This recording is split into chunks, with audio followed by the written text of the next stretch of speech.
We have yet to know how will this exactly affect commuters this morning rush hour. We're still seeing enough jeepneys taking passengers along Elliptical Road in Quezon City. As you can see, the traffic here is light to a bit moderate. But Transport Group leader George San Mateo says they're expecting about 100 jeepney drivers or more than 100 jeepney drivers and operators to join the protest. We have to take note that San Mateo says this is a protest and not necessarily a strike where it's more of a massive scale. What jeepney drivers plan today is to do a protest caravan starting at the Quezon City Memorial Circle instead of marching to the offices of Land Transportation Franchising and Regulatory Board and Transportation Department.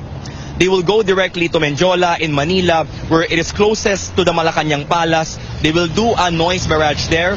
They want President Duterte to hear their plight and cancel the implementation of the so-called jeepney phase-out program. San Mateo says some operators in areas in Bataan, Pampanga, and Zambales will conduct a transport strike the entire day. Jeepney groups are asking the commuters for patience for any inconvenience the strike may cause. They say they want the government to stop the plan to phase out jeepney units that are 15 years old and above. The government is planning to replace old units with eco-friendly, newer, and safer electronic jeepneys. The PUV modernization program was launched last month. After months of revisions and consultations, transport officials are actually refusing to call this as phase out of jeepneys as what transport groups are labeling the plan.